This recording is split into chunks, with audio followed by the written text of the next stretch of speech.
Di sini kami ya Tuhan, segala keberadaan hidup kami. Ada banyak masalah pergumulan yang harus kami hadapi. Ada badai gelombang hidup yang mungkin sampai dengan saat ini masih belum tenang. Kami yakin Engkaulah yang punya kuasa. Engkau mampu membuat badai menjadi tenang. Tetapi kami juga percaya Engkau bisa membuat kapal yang kuat untuk bisa menghadapi badai ketika badai itu tidak bisa menjadi tenang. Tuhan, Engkaulah hadir di dalam hidup kami. Engkaulah yang membuat kami kuat dan mampu. Ketika Engkau tidak membuat badai gelombang hidup kami menjadi tenang, tetapi Engkau membuat ketenangan dalam hati kami, supaya kami dimampukan untuk melalui badai gelombang hidup ini. Bukan karena kuat dan gagah kami, bukan karena kami bisa, tapi karena Injil Tuhan yang sudah Engkau nyatakan kepada kami. Sehingga sebagaimana kami ada hari ini, kami ada pribadi yang tak pernah ditinggalkan oleh Tuhan. Ketika kami jatuh, Engkau mengangkat kami kembali. Ketika kami tak mampu berjalan, Engkau berjanji menggendong kami sampai pada kesudahannya. Sungguh anugerah Tuhan ajaib di dalam kehidupan kami. Kalau langit dijadikan kanvas, semua pohon dijadikan pena, semua air di samudera raya dijadikan tinta, tetap tidak dapat melukiskan betapa panjang lebar dalamnya kasih Tuhan di dalam kehidupan kami. Kasih di dalam Kristus Tuhan kami yang sudah rela meninggalkan surga yang mulia, datang ke dalam dunia penuh dengan dosa untuk merengkuh hidup kami kembali. Menyadari siapa kami hari ini ya Tuhan di hadapan-Mu. Tidak ada yang baik, satu hal pun tidak ada yang baik. Hati kami begitu egois, kami hanya memikirkan diri kami sendiri. Kami hanya bekerja untuk kenyamanan diri, bahkan kami mengejar ambisi pribadi kami. Kami jatuh di dalam dosa berkali-kali, tetapi Tuhan kasih yang ajaib itu tetap mengejar kami. Engkau tetap berlari mendapatkan kami kembali. Ketika kami hanya menjadikan Tuhan tempat pelarian, atau kami melarikan diri dari rahmat-Mu ya Tuhan, tapi Engkau tetap Tuhan yang berlari mendapatkan kami kembali. Kemanapun kami pergi, Roh-Mu selalu ada di sana Tuhan untuk mendekap, memeluk kami kembali. Terima kasih Tuhan. Terima kasih, karena hari ini Engkau menuntun kami ke dalam gereja ini. Karena kami yakin ini adalah kasih dan rahmat-Mu yang Engkau nyatakan. Penebusan-Mu tidak hanya sekedar memberikan kepastian akan kehidupan kekal kelak ketika kami meninggalkan dunia ini. Tetapi di dalam penebusan Engkau kami menemukan arti hidup yang sejati. Bahwa dimanapun apapun musim kehidupan kami tetap anak-Mu yang tak pernah ditinggalkan sendirian. Kami mengucap syukur karena kasih Yesus yang sangat luar biasa. Membuat hidup kami tidak lagi biasa-biasa. Ini doa kami Tuhan. Kami memohon kiranya firman Tuhan menjadi penyataan kasih Tuhan dalam kehidupan kami. Sehingga kami tahu bagaimana seharusnya kami hidup di tengah dunia yang bengkok, yang gelap dan sementara ini. Karena kami yakin persembahan yang sejati adalah bukan uang kami, bukan waktu kami, tapi hidup kami sepenuhnya. Maka Tuhan bentuklah hidup kami menjadi bejana tanah liat. Sesuai dengan kebenaran firman-Mu karena Engkaulah sang penjunan. Hamba-Mu yang sangat terbatas dan berdosa mohon anugerah Tuhan. Mampukan dia untuk bisa menyampaikan isi hati Tuhan berdasarkan kebenaran kitab suci. Dan Allah Roh Kudus kami tetap memohon Engkau hadir di sini dalam hati dan pikiran kami, bekerjalah melampaui kata-kata hamba-Mu ya Tuhan. Ini doa kami dari awal hingga akhir pemberitaan firman. Kami bawa hanya di dalam nama Yesus Tuhan kami, gembala kami yang baik, firman yang hidup Tuhan dan juru selamat manusia. Satu-satunya kami sudah berdoa dan memohon. Amin, amin, amin. Silakan duduk Bapak Ibu dan jemaat yang dikasih oleh Tuhan. Kita mengucap syukur pada Tuhan hari ini kita boleh datang beribadah kembali dan hari ini istimewa ya, bukan karena ulang tahun, karena setiap hari Minggu adalah hari yang istimewa. Amin ya saudara. Karena setiap hari Minggu kita mengingat kembali akan karya penebusan Kristus. Ya, jadi bukan kebetulan kalau Tuhan lalu kemudian mati menebus dosa kita pada hari yang ketiga dia bangkit, itu adalah hari Sabat. Maka setiap hari Minggu sebenarnya kita mengingat akan apa yang sudah Tuhan nyatakan di dalam kehidupan kita. Nah hari ini kita akan membaca atau merenungkan sebuah tema, yaitu gereja sebagai komunitas Injil. Mari kita langsung saja membuka Alkitab kita dari Efesus pasal 2 ayat 11 sampai dengan ayat 22. Efesus pasal 2 ayat 11 sampai dengan ayat yang ke-22. Nah, saya akan bacakan buat kita semua dan Bapak Ibu jemaat bisa menyimaknya di Alkitab masing-masing. Demikianlah firman Tuhan.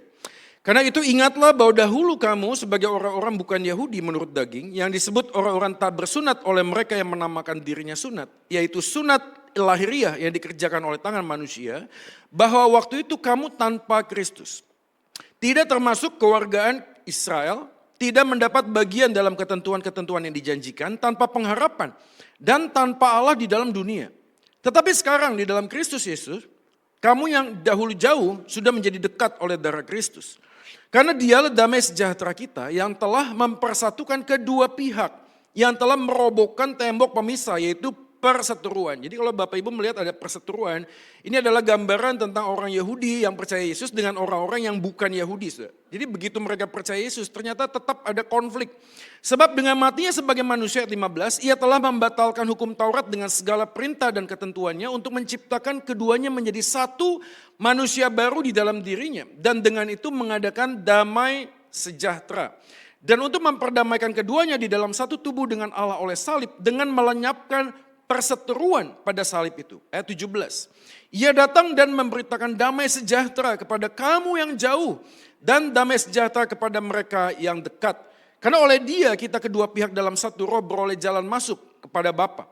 Demikianlah kamu bukan lagi orang asing dan mendatang, melainkan kawan sewarga dan orang-orang kudus dan anggota-anggota keluarga Allah. Yang dibangun di atas dasar para rasul dan para nabi dengan Kristus Yesus sebagai batu penjuru.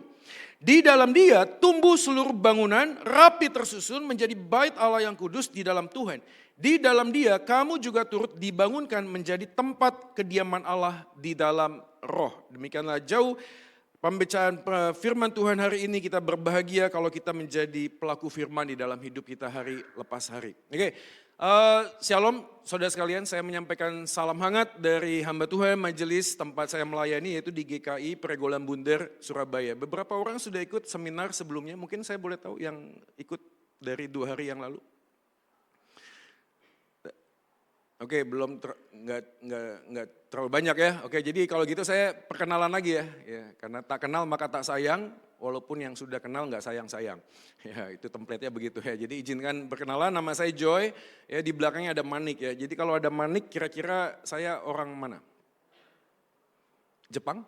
Bukan ya. Kalau lihat muka ini amuba, asli muka Batak sudah ya, jadi papa mama saya di Sumatera, tapi saya dengan anak-anak, dengan koko saya dan adik saya lahirnya di Bandung. Di Bandung sempat juga di Jakarta karena saya waktu itu ketergantungan, jadi saya masuk di RSKO waktu itu, Rumah Sakit Ketergantungan Obat. Nah, saya waktu beranjak dewasa dalam perjalanan Tuhan panggil saya, Tuhan tangkap saya dan Tuhan mengizinkan saya memberikan sebuah pimpinan melayani di sebuah gereja, tadi GKI Pregolan Bunder.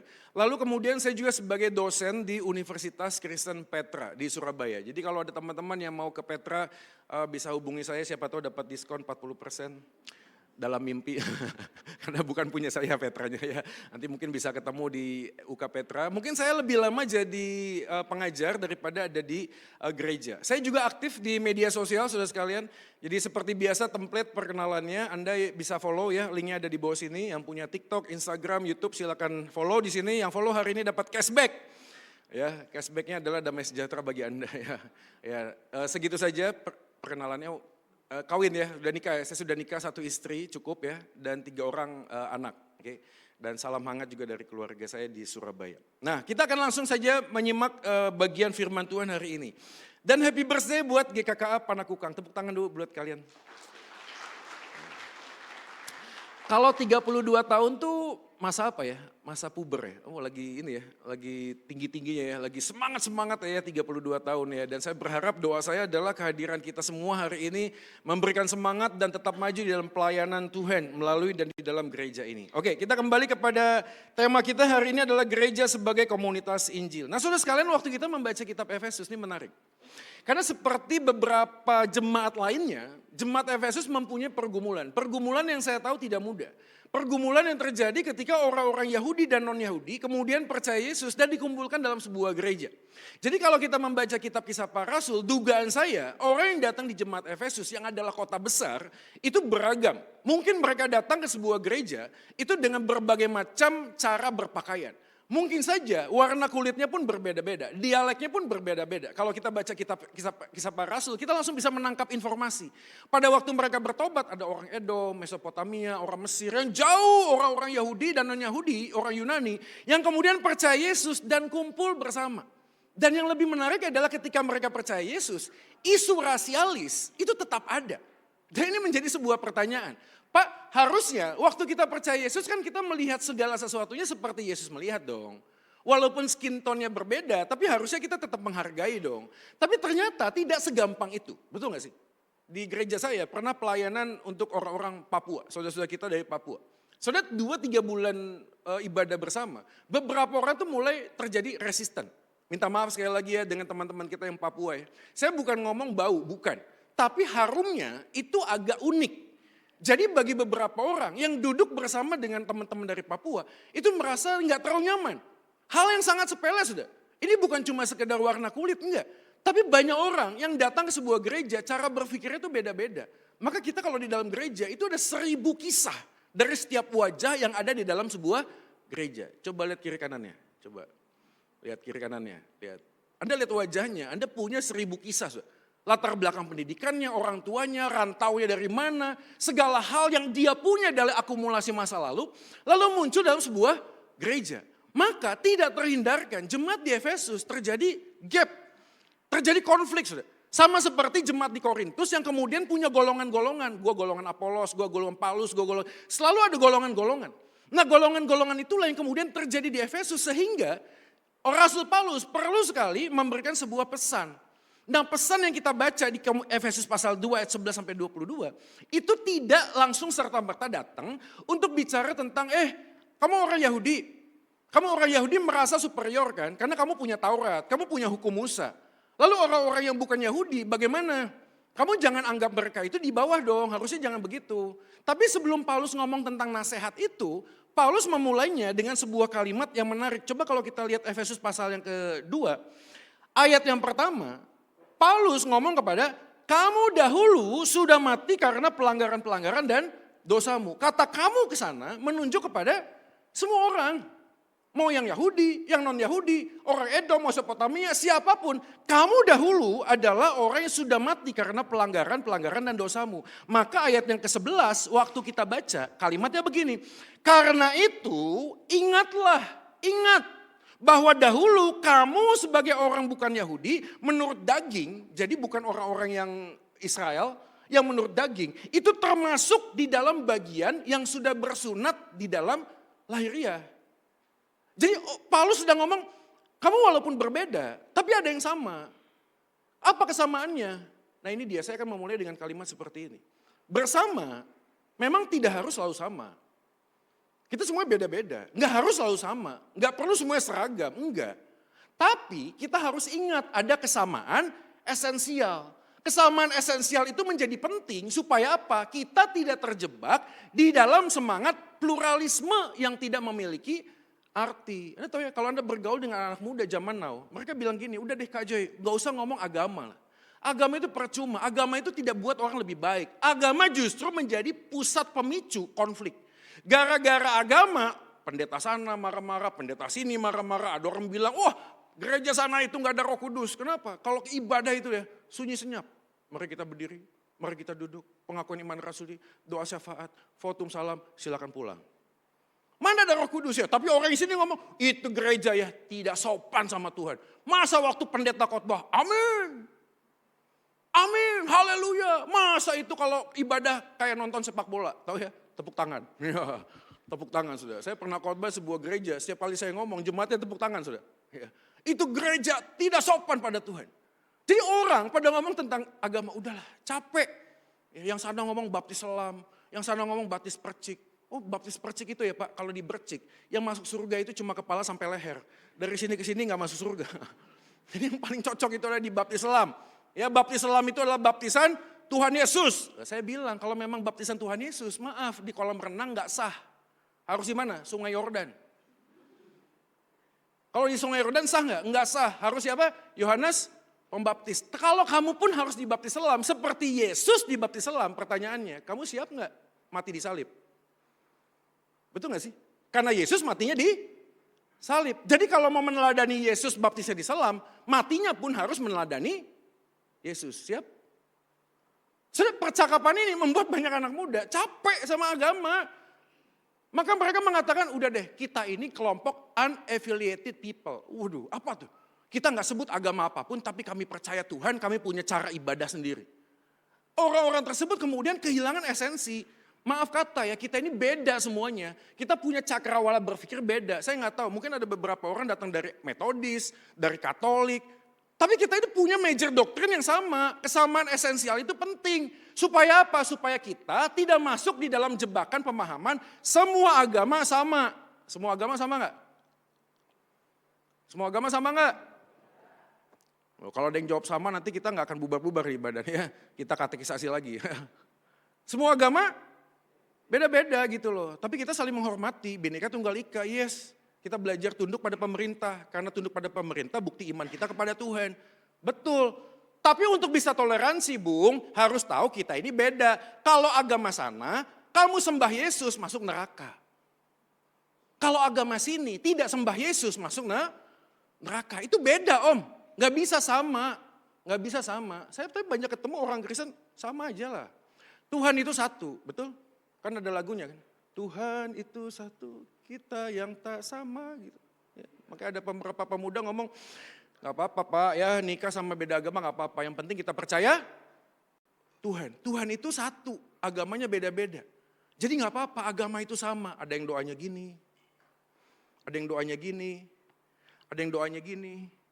Sama aja lah. Ada yang doanya gini. Sama aja, Tuhan itu satu. Pertanyaan, Tuhan itu agamanya apa? Tuhan agamanya apa? Anda kalau jawab Tuhan agamanya Kristen, saya kejar loh. Saya tanya, Kristennya Katolik apa karismatik? Lalu saya tanya loh, kalau Tuhan itu agamanya Kristen, kira-kira Kristennya apa dia? Saudara saya yakin ini bukan tentang agama. Kalau kita baca Alkitab sungguh-sungguh baik-baik, Yesus tidak pernah menawarkan sebuah agama. Siapa yang bilang? Yesus nggak pernah ngomong jadilah orang Kristen, nggak ada. Yesus ngomong jadikanlah semua bangsa murid. Maka saya yakin tidak semua orang Kristen murid Yesus. Walaupun murid Yesus disebut orang Kristen. Saya tanya pada Anda murid apa orang Kristen? Murid apa orang Kristen? Karena dua beda sudah. Kalau Anda datang ke gereja hanya sekedar memenuhi kewajiban agama. Anda beragama Kristen. Tapi kalau Anda datang, pada waktu Anda memutuskan untuk datang ke gereja karena saya tahu saya adalah orang berdosa, yang tidak mampu membayar dosa saya, tapi di dalam kasih karunia-Nya Yesus yang adalah Tuhan, rela menjadi manusia, mati menebus dosa saya, pada hari ketiga dia bangkit naik ke sorga, di dalam dia barang siapa yang percaya beroleh hidup yang kekal, maka aku datang kepada gereja bukan karena saya beragama Kristen, tapi karena saya belajar mengasihi Yesus. Yang sudah lebih dahulu mengasihi saya. Pertanyaan, waktu Anda datang dalam gereja ini, adakah hati yang mengasihi Yesus, brother? Kalau Anda datang mengasihi Yesus itu muncul dengan sebuah ekspresi. Kadang-kadang saya bingung, Pak, kalau nyanyi kan biasa-biasa, saya tahu. Ekspresi itu tidak menentukan iman Anda, saya tahu. Bukan orang yang angkat tangan, nangis-nangis, itu imannya lebih besar. Enggak, saya tahu. Tapi kalau ada orang menerima sesuatu yang sangat berharga, itu dengan otomatis akan muncul, betul nggak? Pernah dengar uang kaget nggak di RCTI dulu? Uang kaget, Tantowi Yahya atau dia nyamar, ya, dia pergi ke tempat-tempat yang, ya maaf ya, poverty ya, yang orang yang dikumuh, ya tahu ya. Dia datang terus bawa duit, ya bawa duit ya, 5 juta apa 10 juta dah, ya. Datang Bu, ini uang 10 juta, gitu. Sepanjang saya nonton episode itu, nggak pernah ada orang dikasih duit 10 juta. 10 juta, thank you, oke, ya udah. Gak ada sudah. Saya tahu ya, kalau orang-orang tertentu dikasih duit mungkin begitu. Raffi Ahmad dikasih 10 juta mungkin gitu. Oh 10 juta ya udah deh. Karena bagi dia 10 juta itu cemban. Oke, karena dia punya banyak. Tapi orang kalau dikasih sesuatu yang dia nggak punya tapi dikasih, itu otomatis Bung, nggak mungkin lah orang yang tidak punya apa-apa sangat menderita. Dikasih 10 juta, ekspresinya apa? 10 juta, wow, gitu gak sih? Terus dia lari sudah, 10 juta, atau nggak pernah duit, pegang duit 10 juta, dia teriak-teriak sudah.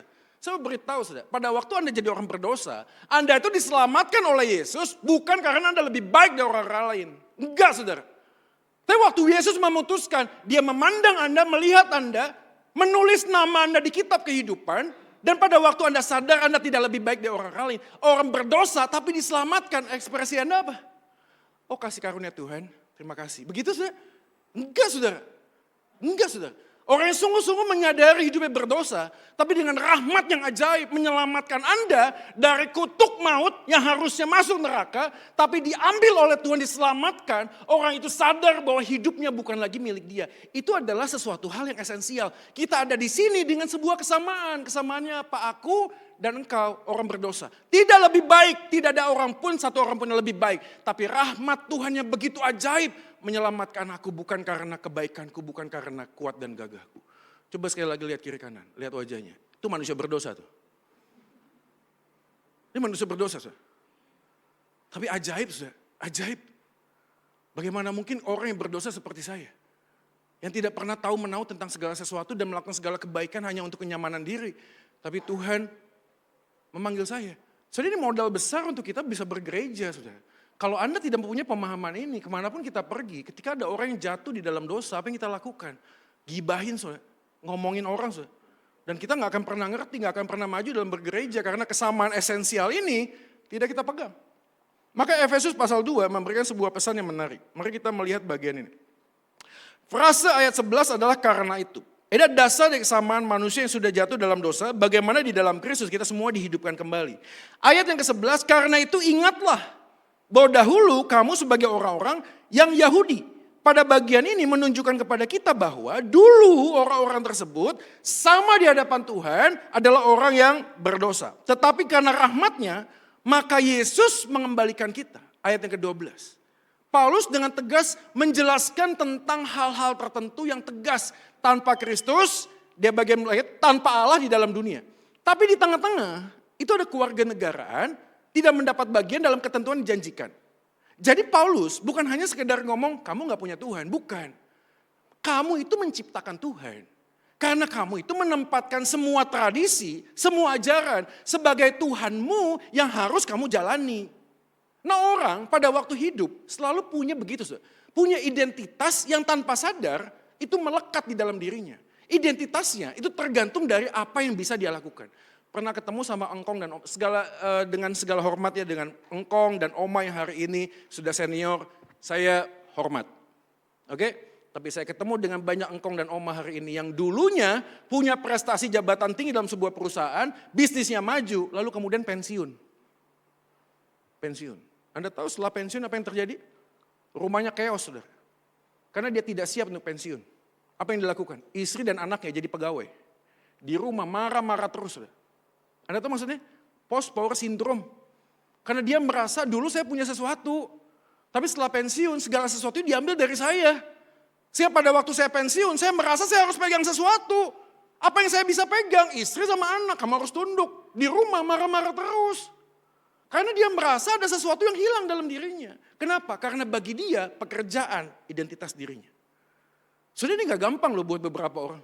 Karena kita pada saat punya prestasi tertentu, prestasi itu defining myself. Kita punya segala sesuatu yang kemudian diambil daripada kita. Kita merasa gak tenang, gak nyaman. Dan inilah yang Paulus sedang katakan. Waktu kamu datang ke gereja, kamu pegang apa? Kamu lihat dirimu sebagai apa? Kamu punya prestasi. Kamu punya perusahaan, kamu punya bisnis, kamu punya uang. Pertanyaan, apakah bisnis, materi, posisi Anda itu menentukan siapa diri Anda? Maka pertanyaannya sederhana, kalau segala sesuatu yang kamu anggap berharga diambil daripadamu, bisakah Anda tetap melihat Tuhan itu baik dalam hidupmu? Bisa nggak? Jadi pertanyaannya, yang kita tuh harus uji saudara dalam hati. Kalau enggak, kita nggak akan kemana-mana. Karena Anda hanya bisa memegang Yesus kalau Anda melepaskan sesuatu yang bukan Yesus. Kalau tangan Anda itu penuh, lalu Tuhan itu mengulurkan tangannya untuk memegang tangan Anda. Yang harus Anda lakukan adalah melepaskan sesuatu supaya bisa pegang tangan Yesus. Selama Anda pegang sesuatu dalam hidup, Anda tidak akan kemana-mana, Bung. Nggak akan kemana-mana. Anda hanya terus beragama dan menganggap ikut kebaktian sudah selesai di hadapan Tuhan. Nggak begitu cara mainnya. Nggak begitu. Kenapa? Sekali lagi Yesus tidak mengajarkan agama, sudah. Berapa banyak Anda aktif dalam pelayanan, seberapa banyak Anda datang ke gereja. Kalau Anda tidak belajar mengoreksi diri, melihat berhala dalam hati, dan mengizinkan Yesus bertata dalam hati. Nggak akan kemana-mana. Makanya saya melihat beberapa anak muda, waktu ada masalah, kejebak pinjol, KPR, cicilan. Saya kalau ngobrol sama pengusaha-pengusaha di Surabaya, dia bilang gini, fresh graduate, bachelor, lulus. Kalau dia kerja, nggak akan pernah mungkin bisa beli rumah di Surabaya, kecuali orang tuanya kaya. Udah gitu aja. Ya, lu mau KPR 25 tahun, 30 tahun pun, paling dapatnya di ujung-ujung Surabaya. Surabaya. Tapi beberapa anak muda, begitu udah menikah, maksa. Beli rumah, beli mobil, nyicil sudah. Di tengah-tengah, berhenti. Kenapa? Floating bunganya. Tadinya cicilan cuma sitiau gitu, tiba-tiba meledak sudah. 10 juta, 12 juta, meledak sudah. Begitu meledak, mulai bingung, restrukturisasi, refinancing, cari cari sana cari sini sudah. Tapi kalau Anda duduk tenang, tanya, kenapa sih kamu memaksakan diri beli rumah? Kenapa sih kamu memaksakan diri beli BYD, beli Avanza aja gitu loh. Kenapa pakai BYD? Kenapa pakai ini? Saya bukan promote BYD ya, pokoknya mobil listrik gitu ya, by the way. Kenapa maksa itu? Anda tahu jawabannya? Saya capek Pak, capek. Setiap kali kumpul keluarga, mertua saya selalu ngomong, kapan anak saya dibeliin mobil? Capek Pak, saya capek. Diomongin mertua, Koko itu loh udah punya rumah sendiri, kamu kapan? Lihat ya. Anda tahu? Dorongan keputusan didorong dengan rasa pengakuan diri, penerimaan. Dia mencari segala sesuatu untuk bisa menunjukkan kepada mertua, menunjukkan kepada orang tua, menunjukkan kepada komunitas sosialnya, gua ada. Gua bisa. Dan yang lebih celakanya lagi adalah beberapa orang tertentu justru menggunakan nama Tuhan untuk memenuhi ambisi pribadinya. Saudara. Saya ketemu teman saya di Malang, pelayanan dia cerita, ini seorang pendeta juga ya, tapi gereja Pentakosta. Lagi makan-makan dia cerita, Kak Joy kemarin itu ya, kita ini kan nganter anak basket di Surabaya, dia dari Malang ke Surabaya. Lalu kami itu ikut ibadah ya, ibadah di sebuah gereja di mall. Ya, saya nggak boleh sebut gerejanya, tapi ini yang berbunga-bunga dan wangi ya. Lalu dia datang ke sana, nah terlambat dia duduk di belakang. Ya. Dia duduk di belakang, lalu kemudian dia sama suaminya itu salfok. Setiap kali ikut ibadah, dia tuh ngeliat anak pemuda di depan, itu pegang handphone terus. Ini ngapain ya? Suaminya ngintip. Kok kayaknya bukan main game? Ya. Tapi kemudian pengen lihat. Lihat. Anda tahu lagi apa? Lagi trading Bitcoin. Tuh ya. Lagi main. Seketika dia tuh melakukan sesuatu gitu. Suaminya kepo jadi, yang jadi nggak konsentrasi ibadah. Ngeliat ngapain? Wah dia menang cepet yo. Dia jual, dia menang 100 juta. Anda tahu, tidak lama kemudian sang pemuda ini itu ngambil handphonenya, terus nge-scan barcode di depan kartu. Langsung masukin di situ perpuluhan 10 juta. Gokil. Setelah saya menyelidiki, Anda tahu ada tradisi baru, anak-anak muda Kristen kalau trading harus di gereja. Maka tingkap-tingkap surga akan dibukakan dan Anda akan cuan meluber. Sekarang orang muda kalau trading di gereja, karena konon disitulah berkat Tuhan dicurahkan. Tapi setelah Tuhan memberikan berkatnya, jangan lupa bayar perpuluhan. Sudah orang Kristen sudah datang ke gereja, tapi mentalnya gunung kawi sudah. Datang ke Tuhan, tapi segala sesuatu yang dia pengen pakai nama Tuhan sudah. Gak ada bedanya, kenapa? Karena orang seperti Paulus ngomong, identitasmu itu apa? Kalau orang-orang Yahudi dulu, dia punya Taurat. Saya ini orang pilihan, bagi dia identitasnya itu. Maka Paulus menegur, kamu itu dulu orang yang seperti itu. Tapi di dalam Yesus, kamu bukan seperti itu lagi. Maka pertanyaan fundamental kita pagi ini adalah ini sudah. Siapa saya? Coba jawab. Siapa kita? Kalau tanya siapa saya? Jawabannya apa? Nama. Setelah nama apa? Pekerjaan. Siapa kamu? Pengusaha. Siapa kamu? Guru. Siapa kamu? Dokter. Jadi identitas diri kita itu tidak terkait dengan siapa Yesus. Gak ada saudara. Ini menjadi problematika yang paling fundamental. Nah pada saat yang sama kita datang ke gereja. Nah pada waktu datang ke gereja karena identitas kita itu gak jelas. Maka kita mudah sekali menilai orang lain seperti apa yang menjadi penilaian kita.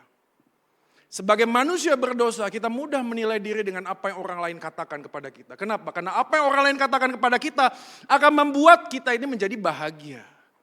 Di dalam dunia medsos gini, aduh susah ya. Susah. Anda tahu ya kenapa ya isu child free itu banyak. Karena di medsos ada banyak influencer dengan follower jutaan hari ini. Itu foto di depan Paris, mobil baru. Lalu dikatakan begini, child free I'm happy. I am child free I'm happy. Maka kalau saya tanya di kampus, hampir 90% mahasiswi mengatakan Pak kami ini tidak akan menikah. Kenapa? Gua gak butuh cowok untuk bisa independen. Gak butuh, gue bisa CEO, gue bisa kerja, gue bisa menghasilkan. Gak butuh cowok. Begitu cara berpikirnya. Maka beberapa anak muda yang sudah usia 30, 40 merasa aman-aman aja. Gue bisa hidup kok. Aman gitu loh. Dan yang menariknya adalah hampir 90% orang yang akan menikah mengatakan kalaupun saya menikah, saya gak akan punya anak. Anda tahu jawabannya? Pragmatis. Karena punya anak bikin masalah. Dan ujung-ujungnya adalah isunya apa? Bahagia. Maksudnya apa sih? Mereka punya sebuah standar apa itu bahagia. Kalau saya melakukan ini, saya tidak melakukan ini, maka saya bahagia. Padahal secara filosofis kehidupan, sumber ketidakbahagiaan adalah usaha kita mencari bahagia. Sumber ketidakbahagiaan kita adalah karena kita terus mengejar bahagia. Karena standarnya adalah, filosofi kehidupannya adalah bahagia itu bukan dicari om. Bukan, bahagia itu diberi.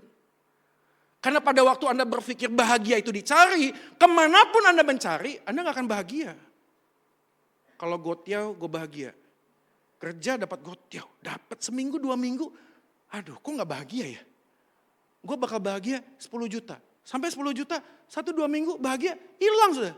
Lo berpikir seandainya 15 juta, sampai 15 juta, 1-2 minggu, hilang soal bahagianya. Kalau 20 juta begitu juga sudah. Maka Anda tidak aneh kalau baca semua kasus-kasus koruptor, itu yang korupsi. Bukan orang yang gak punya uang. Gajinya ratusan juta om. Tapi kenapa terus korupsi? Karena memang hati manusia waktu jatuh dalam dosa begitu dalam. Tak pernah bisa diisi oleh apapun di luar Tuhan. Gak bisa. Begitu diisi dia terus akan craving. Dia minta lagi, dia minta lagi, dia minta lagi, minta lagi. Maka kita bersyukur pada Tuhan. Kenapa? Karena waktu Yesus mati di atas kayu salib, dia memenuhi hati kita yang kosong. Dengan siapa? Dengan dirinya sendiri. Bukan dengan berkatnya, dengan dirinya sendiri. Dan kepuasan itulah yang membuat kita hari ini sadar, aku sudah lengkap, sudah penuh, sudah sempurna karena ada Yesus. Maka anak muda hari ini yang masih jomblo, jangan cari soulmate, jangan cari separuh nafas. Anda itu nafasnya udah penuh, jangan cari separuh nafas. Aku cari belahan jiwaku, maksudnya apa? Kamu gak sempurna gitu, kamu cari sebelahnya gitu. Enggak saudara, kita ini udah perfect. Saudara. Kita ini dikasih Tuhan dengan utuh. Saudara. Kalaupun ada pasangan, kita tahu ada misi. Kalau kita berdua akan lebih efektif menggenapi rencana Tuhan dalam hidup kita. Begitu cara berpikirnya. Kalau enggak repot, kemanapun kita pergi merasa enggak utuh, merasa enggak sempurna. Dan kita terus mencari segala sesuatu supaya hati kita tenang. Cogito ergo sum. René Descartes. Aku berpikir maka aku ada. Gokil. Coba tutup mata, tutup mata, tutup mata. Coba pikirkan, saya tidak ada. Coba, saya tidak ada. Tutup mata, saya tidak ada. Masih ada nggak? Ada ya. René Descartes itu mengatakan begini, hidupmu itu ditentukan dengan caramu berpikir tentang hidup. Maka muncullah dari René Descartes beberapa anak muda yang suka, yaitu faham stoikisme. Kelompok orang stoa yang punya filosofi kekuatan pikiran. Jadi kalau kamu happy, jangan terlalu happy, karena setelah happy akan ada kesedihan. Kalau kamu sedih, jangan terlalu sedih, karena setelah kesedihan akan ada kesenangan. Yin yang, balancing. Keren saudara, karena ini diadopsi oleh postmodern punya filosofi. Apa itu? The power of mind. Maka kata-kata kita, pikiran kita punya kekuatan. Kalau kamu hari ini perlu mobil baru, pastikan di dalam pikiranmu, cari mobil yang kamu pengen, sentuh mobil itu. Katakan dalam hati. Innova Reborn terbaru. Seperti ini Tuhan. Pintunya 4, ada kap mesinnya. Joknya seperti ini tipe V. 2,4 Tuhan. Bannya standar aja gak apa-apa Tuhan. Ya, Astra punya. Maka kekuatan pikiranmu akan terjadi. Nah masalahnya, kamu gak pernah buka kap mesinnya. Saya takutnya nanti kamu dikasih Innova Reborn-nya tapi gak ada mesinnya. Karena kamu gak sentuh mesinnya.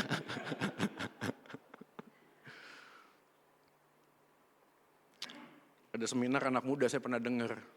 Beberapa anak-anak yang minder, menarik diri, ikut seminar ini. Konon katanya berubah sangat drastis. Pengen tahu, tanya. Gimana sih? The power of mind. Satu orang wanita, dia merasa tubuhnya itu gak cantik. Lalu kemudian teman-teman ada di depan. Orang ini di depan begini ya. Ada orang-orang ngeliat. Ada mentornya ngomong, kamu cantik. Saya cantik, lebih keras. Saya cantik, oh bagus. Lebih keras lagi, saya cantik, bagus. Lebih keras lagi, saya cantik, bagus. Terus dia kasih kode. Katakan, saya cantik, saya cantik, saya cantik. Sekarang buka matamu, pandang ke atas, katakan saya cantik sambil berjalan. Saya cantik, saya cantik, saya cantik. Wah teman-teman tepuk tangan, wah. Pertanyaan, mukanya jadi cantik gak? Dia cantik ya, tiba-tiba mancung gitu. Enggak sudah, the power of mind. Cogito ergo sum, René Descartes, itu menjadi suatu sumber yang mengatakan kalau kamu bisa menguasai pikiranmu, kamu bisa tenang.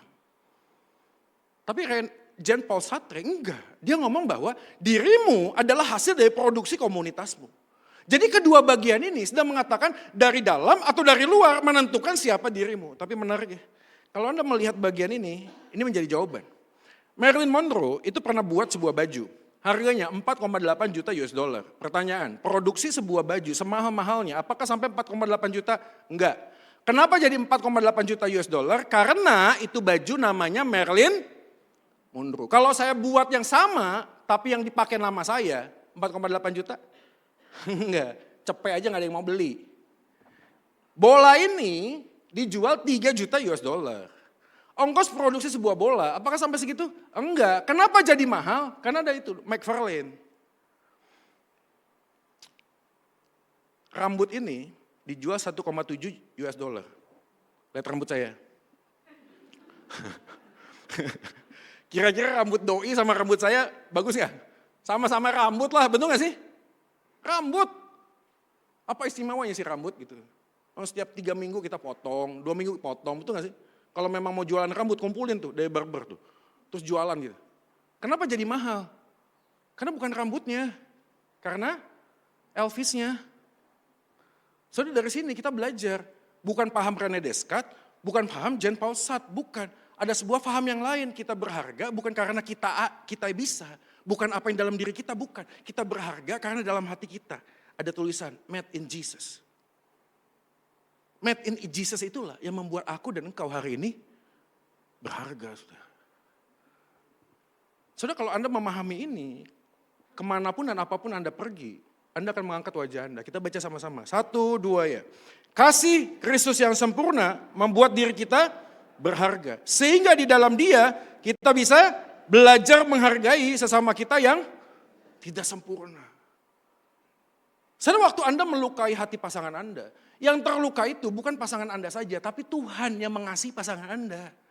Maka hati-hati kita yang sudah menikah hari ini, setiap kali mau ngomong sama pasangan, ingat, dia itu bukan cuma suami, dia itu bukan cuma istri, tapi dia adalah anaknya Tuhan. Macam-macam sama anaknya, urusan sama bokapnya.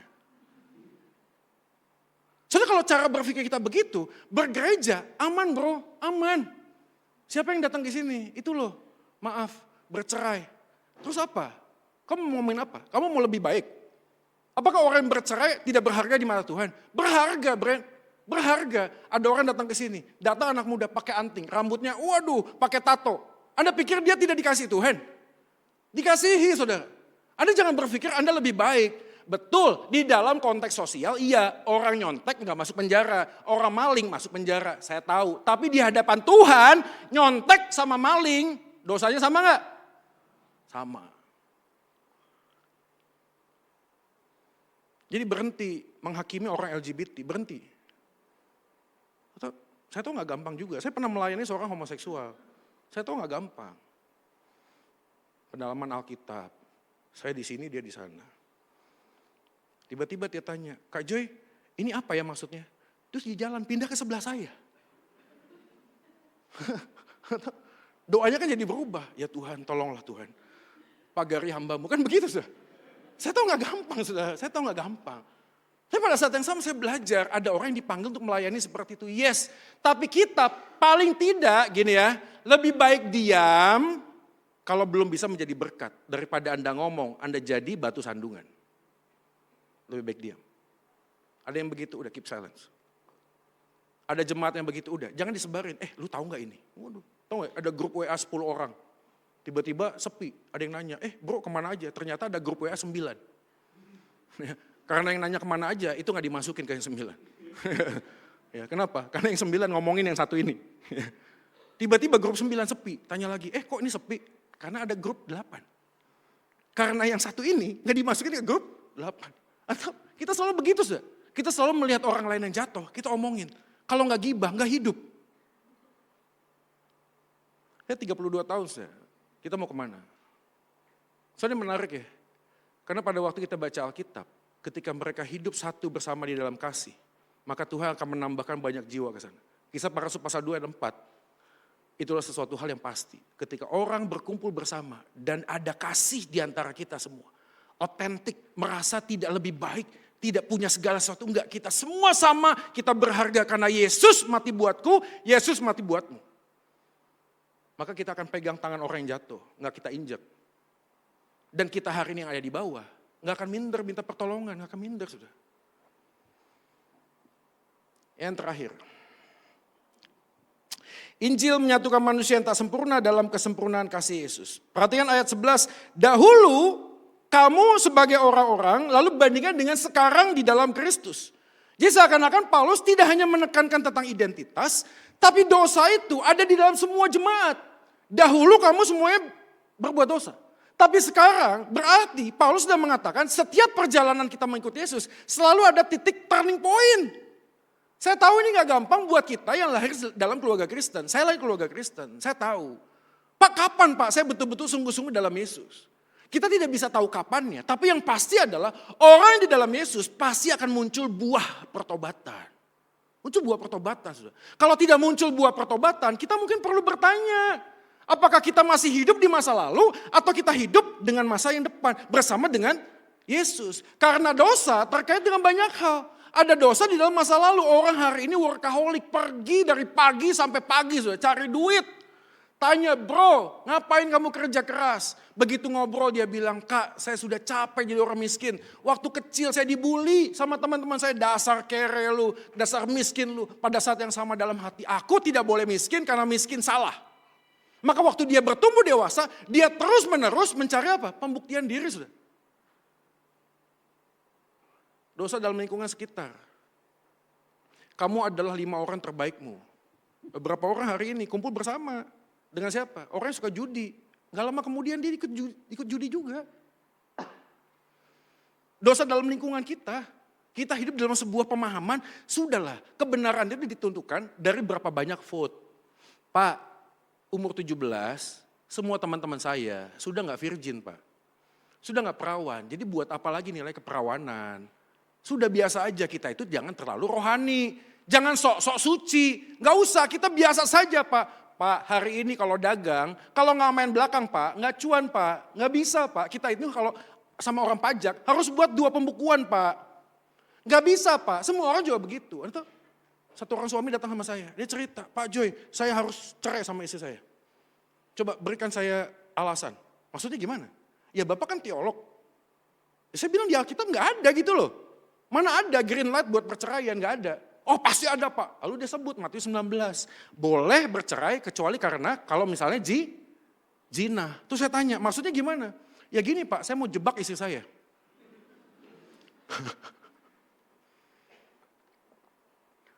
Saya masukin laki gitu di hotel, saya kunci. Terus saya buka, nah ketahuan kan zina, nah gue mau cerai. Enggak gitu cara mainnya, enggak. Bahkan Matius 19 pun tidak membuka ruang untuk boleh cerai karena zina, enggak, bukan tentang itu. Wah jelasin panjang lebar.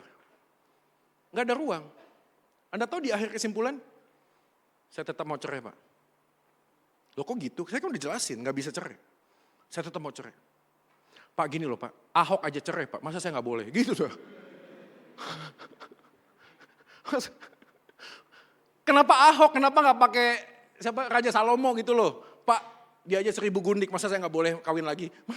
Kan gak gitu cara mainnya, gak begitu. Tapi banyak orang hari ini merasa semuanya gitu kok. Lingkungan kita ini mana ada siang suci. Aduh maaf ya, maaf. Pendeta aja jatuh dalam dosa. Siapa saya gitu loh. Akhirnya bukan mencari kebenaran, carinya pembenaran sudah. Jadi apa? Playing victim. Dia merasa dirinya salah karena bukan saya yang pengen salah. Tapi orang lain yang bikin saya salah. Pak saya ini selingkuh, Pak Bapak gak tahu istri saya. Aduh kalau ngomong A dia ngomong sampai Z. Aduh ampun.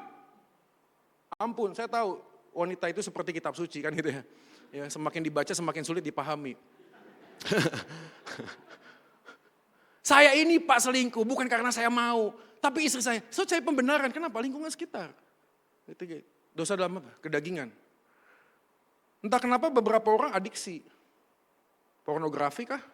Games? Belanja atau? Ada ibu-ibu yang kalau nggak pegang handphone buka Shopee. Pokoknya kalau nggak bunyi Shopee gitu, kayaknya nggak bisa hidup gitu loh. Ya, setiap hari itu nunggu orang paket. Nah itu dia bisa hidup tuh kalau ada paket. Kerjanya shopping terus. Adiksi. Ada yang merokok di sini? Merokok? Ada? Ya nggak mungkin aku juga kan ya. Saya tahu rasanya lepas dari rokok aja nggak gampang, saya tahu. Adiksi, kecanduan, kedagingan kita tuh memperbudak diri kita. Ya, beberapa pria yang pernah ketemu sama saya, istrinya ngadu, Pak tolong Pak, suami saya itu kalau marah, main tangan Pak, lempar ini, pintu begini. Saya datangin suaminya, bro kenapa kamu bahkan begitu? Sambil nangis, saya ngomong, Pak Joy, setiap kali saya emosi, saya tahu Pak, harusnya saya nggak pakai tangan. Tapi entah kenapa Pak, saya nggak bisa mengendalikan tangan saya, tahu gak sih? Setelah saya pukul, saya nyesel, harusnya jangan gini. Tapi kejadian lagi enggak? Kejadian lagi, brother. Waktu kita jatuh dalam dosa, kita diperbudak. Maka inilah poinnya, kita tidak punya kekuatan untuk melawan kuasa dosa. Enggak punya, saudara. Kalau kita punya kekuatan melawan kuasa dosa, Yesus tidak perlu mati menebus dosa. Adiksi, saudara. Saya tahu ini salah, saya nggak mau lakukan. Tapi saya nggak bisa lepas dari ini. Anda tanya saya, Pak kapan pertama kali Anda tahu pakai narkoba itu salah? Saya bilang, seminggu pertama saya tahu ini salah. Tapi Pak kok bisa bertahun-tahun masuk panti rehabilitasi, keluar masuk panti rehabilitasi? Karena saya tahu itu salah, tapi saya nggak bisa lepas. Merokok, tahu nggak salah? Tahu lah di kotaknya ada kok, merokok dapat apa? Nah, ini yang perokok tahu nih, ayo apa? Merokok apa? Hipertensi kan gitu ya, impotensi, ya, kanker lain sebagainya tahu ya. Saya juga gitu, tapi saya baca kotak itu sambil ngerokok. Merokok, dapat. Bisa lepas? Nggak bisa. Saya ingat dimasukin di panti rehab, rehabnya ternyata nggak boleh ngerokok. Oh saya protes sama mami saya, Mam saya ini mau lepas dari narkoba bukan dari rokok. Ayo pindahin saya deh cari panti rehab yang boleh ngerokok. Udah deh gak ada, udah nikmatin aja deh. Saya gak tahan. Nah ternyata di panti itu setiap malam minggu pasien-pasien yang punya prestasi yang baik, prestasi yang baik ya, ujiannya A terus gitu ya. Itu dikasih kesempatan jalan-jalan, satu orang, satu satpam di borgol pakai jaket. Kemana?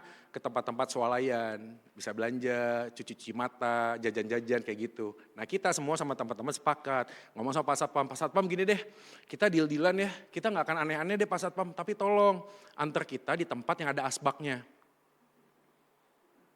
Ya, nah kita udah sama-sama, setiap kali ada asbak, itu puntung rokok tau ya, rokok yang gak ada filternya itu apa namanya? Ya calon-calon ya saya pernah buat ini jebakan Batman Samsu berarti dia perokok Samsu ya Samsu ya nggak ada filternya itu kan bako semua masukin kantong sampai di panti rehab kita kumpulin tembakonya banyak masalah muncul ini dilinting pakai apa kertasnya coba HVS deh HVS dibakar hitam nggak bisa. Udah mulai bergumul, tembakaunya ada, lintingnya apa? Nggak ada nih. Kan harusnya pakai papir ya, tau ya, kertasnya. Suatu kali kita biston tau ya, pendalaman Alkitab, kumpul ngeliling. Teman saya pegang Alkitab. Saya mau ceritanya lucu banget sih. Teman saya di sono. Gini. Kertas Alkitab.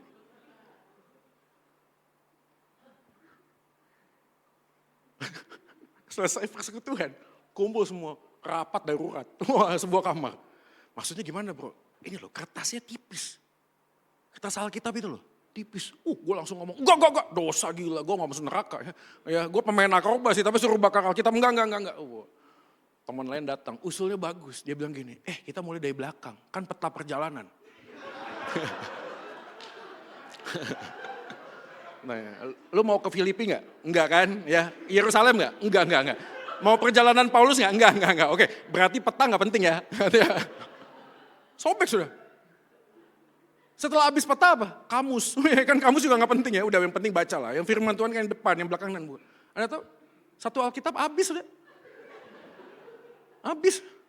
Kita ngerokoknya, mari kita lihat kitab Mazmur, ayat gitu sudah. Segede gaban itu rokoknya kan. Pindah gitu sudah. Saya tahu, nggak gampang. Gampang nggak sih? Enggak. Adiksi, melekat, diperbudak saudara. Tapi ini berita baiknya, waktu Yesus datang, dia bukan hanya sekedar menebus dosa Anda. Tapi kuasa penebusan Kristus itu memampukan kita lepas dari sebuah perbudakan dosa. Maka pada waktu kita ngomong bagian ini dia. Mari kita baca sama-sama. 3, 2 ya. Injil bukan saja tentang penebusan dosa, tapi juga kuasa untuk mengalahkan konsekuensi dari dosa lakukan. Inilah panggilan gereja. Panggilan gereja adalah memberi rahmatnya. Menyatakan kuasanya. Supaya pada waktu kita datang di gereja, kita punya kuasa kebangkitan Yesus yang mampu melepaskan kita dari segala adiksi. Saudara. Dan pada waktu kita sadar kita sebagai semua warga gereja, sadar kita punya satu-satunya tempat untuk kita bisa berharap. Maka gereja solid. Gereja jadi kuat. Kenapa? Karena kuasa penebusan Yesus itu tidak hanya sekedar personal, tapi komunal. Pada waktu Anda jatuh dalam dosa, teman-teman menumpangkan tangan. Anda berdoa, memohon supaya kuasa Tuhan menopang dia dan bangkit lagi. Begitu saudara-saudara. Gereja itu begitu. Pada waktu seorang jatuh, tidak diinjak, tidak jatuh hingga, tapi didatangi, dihibur, dikuatkan. Saudara, itu gereja yang sejati. Dan saya yakin 32 tahun perjalanan ke depan, kalau Anda melakukan hal yang sama, sekali waktu kalau saya diundang lagi, mungkin hari ini udah gak cukup tempatnya.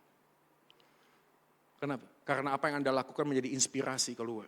Orang melihat di dalam keterpurukan kita, ketidakmampuan kita, kelemahan kita. Satu dengan yang lain saling menopang, saling menguatkan. Kenapa? Karena kita punya satu-satunya pengharapan, itu kuasa kebangkitan Yesus di dalam kehidupan kita.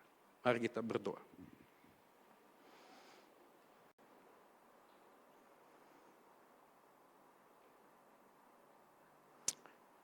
Terima kasih Tuhan buat firman-Mu. Hari ini di tempat ini kami datang, membawa hidup kami. Terlepas dari semua motivasi kami datang ke tempat ini, tapi satu hal yang kami rindukan ya Tuhan, tolong kami, bantu kami untuk bertumbuh di dalam Tuhan. Bukan karena kebaikan, kekuatan, kemampuan kami, karena kami hanyalah ranting yang hanya bisa berbuah kalau ranting itu melekat kepada sang pokok. Dan kami membawa hidup kami hari ini ya Tuhan. Bapak Ibu jemaat yang dikasihi Tuhan, hari ini adakah di antara kita yang setelah mendengar firman, menyadari penuh bahwa hidupnya hari ini sedang ada dalam perbudakan. Anda tahu apa yang Anda lakukan itu salah. Apa yang Anda lakukan melukai hati orang-orang yang dikasihi. Anda tahu. Harusnya saya emosi, tapi marah saya nggak usah begini harusnya. Tapi entah kenapa saya nggak bisa mengendalikan emosi. Buat beberapa istri hari ini sulit sekali untuk tunduk sama suami. Ada ribuan alasan sih Pak, suami saya itu malfunction. Dia nggak bisa melakukan tugas kewajibannya sebagai suami. Bagaimana mungkin saya bisa tunduk kepada suami saya yang seperti ini? Yang kerja di rumah itu bukan dia, saya Pak. Saya yang pontang-panting.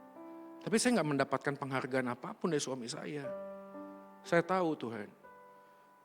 Alkitab mengatakan saya sebagai istri harus tunduk. Tidak ada syarat dan ketentuan, enggak. Tapi hari ini saya mendengar berita baik. Bahwa ada kuasa kebangkitan. Tuhan tolong mampukan saya. Jika ada di antara kita hari ini anak pemuda. Bro, lu kecanduan apa sekarang? Porno. Masturbasi. Main games. Tahu ya, setiap kali, setiap hari di rumah berantem sama papa mama. Awalnya selalu gara-gara games, gara-gara gadget. Kita menyibukkan diri di kamar, dipanggil gak pernah nyaut, diajak ngomong nyolot. Kalian tahu, Anda melakukan sesuatu yang salah, melukai hati papa mamamu, tahu. Tapi Anda gak bisa melakukan, ngelepasinnya. Karena berita baik bro. Ada kuasa kebangkitan Yesus. Hari ini mungkin ada di antara kita yang datang dengan rasa minder. Kenapa? Gagal, bisnis gagal. Kayaknya gak ada sesuatu yang saya bisa banggakan. Dan ada datang dengan keputusasaan. Mungkin ada di antara kita hari ini datang dengan rasa kesepian. Anak-anak udah pergi, saya sendirian. Ada perasaan seperti ditinggalkan. Kenapa ya? Saya hidup sendiri. Tapi hari ini lagi-lagi ada berita baik. Yaitu ada Yesus yang tidak pernah tinggalkan engkau. Pagi ini jikalau ada di antara kita yang berkata, Tuhan, di sini saya Tuhan. Tuhan tolonglah saya, tolong. Kasih saya kemampuan untuk saya boleh melangkah. Langkah kecil bersama dengan Tuhan besar. Saya bisa melihat perkara ajaib dinyatakan. Tuhan tolong saya. Dan ada jika yang berkata demikian, silakan taruh tangan kanan Anda di dada Anda. Saya akan berdoa buat Anda. Puji Tuhan. Puji Tuhan. Adakah lagi? Puji Tuhan. Di siang ini, di tempat ini, Tuhan hadir. Dan Tuhan melihat setiap tangan yang ditaruh di dada. Kadang-kadang hidup sulit untuk dimengerti. Tapi kami yakin, kalau kami tahu siapa yang pegang hari esok, kami tidak perlu bertanya apa yang terjadi di hari esok. Karena kubur kosong membuktikan engkau hidup. Sebab engkau hidup ada masa depan. Tuhan, kami menaruh tangan kami di dada. Kami berdoa, memohon. Kalaupun ada sesuatu yang memperbudak kami, membelenggu kami. Kami berdoa di dalam nama Yesus, lepaskan. Tolong kami ya Tuhan, mampukan kami. Untuk melihat seperti Tuhan melihat. Jikalau ada di antara kami hari ini mengalami banyak emosi negatif. Kekhawatiran, ketakutan, kecemasan. Yang entah gak tahu dari mana datangnya. Tapi selalu berpikir sesuatu sehingga malam tidak bisa tidur. Susah sekali untuk tidur. Hari ini hamba berdoa. Kuasa kebangkitan Tuhan turun atas kami. Sehingga kami bisa belajar mengatakan, Tuhan, hidupku dipelihara oleh-Mu. Dan Engkau tidak pernah salah walaupun hidup kami penuh dengan masalah. Tuhan, jikalau Engkau juga melihat hari ini ada orang-orang yang menaruh tangan di dada. Karena mereka hari ini bergumul dengan relasi mereka dengan orang tua, dengan mertua, dengan anak-anak yang selalu tidak ada ujungnya. Konflik terus. Tuhan, mungkin ini bukan masalah mereka, tapi masalah kami. Tuhan tolonglah, kasih kami hati yang mau mengampuni. Hati yang besar untuk menerima orang lain yang tidak sempurna. Mungkin di antara kami hari ini juga datang. Karena kami menyimpan kebencian. Bukan dengan keluarga, tapi dengan jemaat yang lain. Dengan hamba Tuhan, dengan majelis. Kami tersinggung dengan perkataannya. Hari ini ya Tuhan, menjadi tempat pemulihan buat kami. Tolonglah Tuhan, supaya kami boleh belajar mengampuni mereka yang melakukan kesalahan kepada kami. Karena kami pun tidak lebih baik dari mereka. Kalaupun ada sesuatu, Tuhan tolonglah, beri kami hati yang besar untuk mengampuni. Tuhan, inilah hidup kami. Jemaat GKKA Panakukang. Kami datang dengan segala kerapuhan hidup kami. Tapi kami yakin kami duduk di sini bukan kebetulan. Tuhan menghadirkan kami di sini dan juga menghadirkan rekan saudara seiman kami di sisi kiri, kanan, depan, belakang kami. Maka kami hari ini menjadi anggota tubuh Kristus yang saling bergandengan tangan berjalan bersama. 32 tahun Tuhan sudah anugerahkan. Tuhan yang ada di masa lalu, Tuhan ada di masa depan. Mampukan kami untuk melangkah. Silakan turunkan tangan. Inilah doa kami ya Tuhan. Kami memohon kiranya firman ini menolong kami untuk kembali melangkah, merefleksi hidup kami dan menjadi pribadi yang semakin serupa dengan Kristus. Kami berdoa memohon hanya di dalam nama Yesus Tuhan kami, Gembala kami yang baik. Amin. Mari kita berikan tepuk tangan yang terbaik buat Yesus.